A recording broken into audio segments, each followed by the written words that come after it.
என் அன்பு உறவுகளுக்கு காலை வணக்கம். ஒரு துக்கமான செய்தி.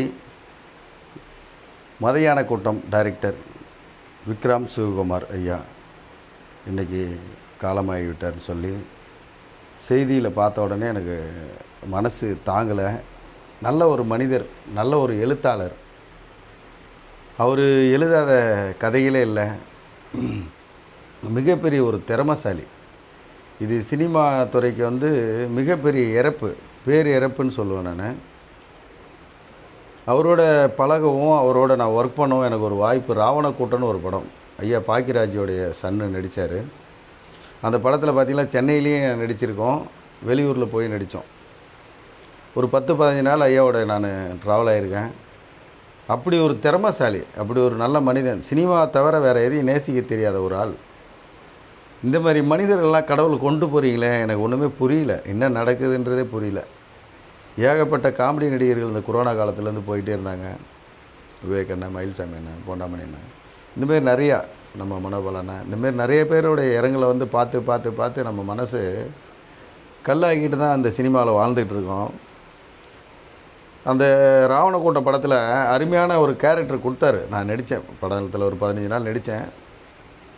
இப்படி ஒரு திறமைசாலி, இப்படி ஒரு உழைப்பாளி, இப்படி ஒரு நம்பிக்கை உள்ள ஒரு மனிதனை கடவுள் கொண்டு போகிறானே. சினிமாவில் இன்னும் இவங்கெல்லாம் ரொம்ப நாள் ட்ராவல் ஆனால் நிறைய விஷயங்களை மக்களுக்கு சொல்லுவாங்க. நாட்டில் நடக்கிறத ஆணிதரமாக அருமையான கதைகளை சொல்கிற ஒரு நல்ல டைரக்டர் விக்ரம் சிவகுமார் ஐயா. மதையான கூட்டம்னு ஒரு படம் பண்ணி எல்லாருக்கும் தெரிகிற ஒரு டைரக்டர் ஆகி இன்றைக்கி இப்போ இன்னும் 2 மாதத்தில் ஒரு படம் ஆரம்பிக்கிறத பேசிகிட்டு இருந்தாங்க.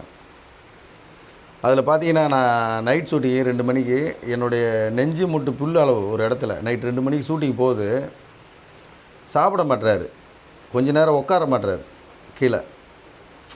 அந்த இடத்துல ரெயின் எஃபெக்ட்டு, அதில் கன்று தூக்கின்னு ஓடி வர மாதிரி ஷாட்டு. ராவணக்கூட்டத்தில் இருட்டில் இப்படி வரோம். இந்த மனுஷன் ஒரு இடத்துல போய் இந்த ரெயின் எஃபெக்ட்டுக்காக ஒரு டாக்டர் வண்டி நிற்கிது, அதில் தண்ணி இருக்குது, அதில் இடிச்சிக்கிட்டாங்க, ரத்தம் கொட்டுது அவருக்கு.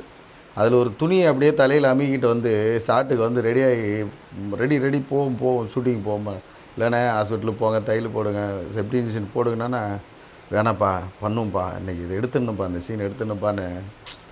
அப்படி ஒரு உணர்வு உள்ள ஒரு மனிதர். அந்த மனிதர் சினிமாவை தவிர வேறு எதையுமே நேசிக்கலை. இப்படி ஒரு மனிதர்கள்லாம் அந்த கலை தாய்க்கு கூட கண் இல்லையான்னு தான் கேட்பேன் நான். இந்தமாரி இயக்குநர்கள் இருந்தால் இன்னும் நிறையா பேருக்கு வாய்ப்பு கொடுப்பாங்க. நிறையா சினிமாவில் நிறைய விஷயங்களை சொல்லுவாங்க, நாட்டுக்கு நல்ல விஷயங்களை. அந்த நல்ல ஒரு ஆத்மா சாந்தி அடையணும்னு எல்லாம் உள்ள திருவண்ணாமலை சிவனை வேண்டிக்கிறேன். சிவா, திருவண்ணாமலை சிவனே, இந்தமாரி நல்ல மனிதர்கள்லாம் இன்னும் கொஞ்ச நாள் விட்டு வைங்கய்யா. ஏன் இப்படி எனக்கு ஒன்றும் புரியல. அண்ணா, உங்களோட ஆத்மா சாந்தி அடையணும்னு எல்லாம் உள்ள திருவண்ணாமலை சிவனை வேண்டிக்கிறேன். உங்களோட குடும்பத்துக்கும் ஆழ்ந்த இரங்கலை தெரிவிக்கிறேன். உங்களுடைய நண்பர்களுக்கும் இது ஒரு ஆறுதலாக இருக்கட்டும்னு ஆழ்ந்த இரங்கலை தெரிவிச்சுக்கிறேன். மனசு கேட்கலண்ணா. காலையில் ஏந்து டிவி செய்தியை பார்த்ததும் இந்தமாரி ஒரு விஷயம் நடந்துச்சுன்னு சொல்லி பார்த்துட்டு எனக்கு மனசு கேட்கல. எங்கேயுமே போகணுன்னு தோணலை. எனக்கு ஏதோ கை காலெலாம் கட்டி போட்ட மாதிரியும், எனக்கு என் கூட பிறந்த சகோதரனை நான் இறந்துட்ட மாதிரி எனக்கு ஒரு உணர்வு. இப்படி ஒரு உணர்வு வருது அப்படின்னா கண் எதிர்க்க பார்த்தவங்களுக்கு மட்டும்தான் தெரியும். உங்களுடைய உழைப்பு, உண்மையான உழைப்பு எல்லாம் இறைவன் தான். சிவாய நம, சிவாய நம. உங்கள் ஆத்மா சாந்தி அடைய எல்லாம் உள்ள திருவண்ணாமலை சிவனை வேண்டுகிறேண்ணா. சிவகுமார்ண்ணா.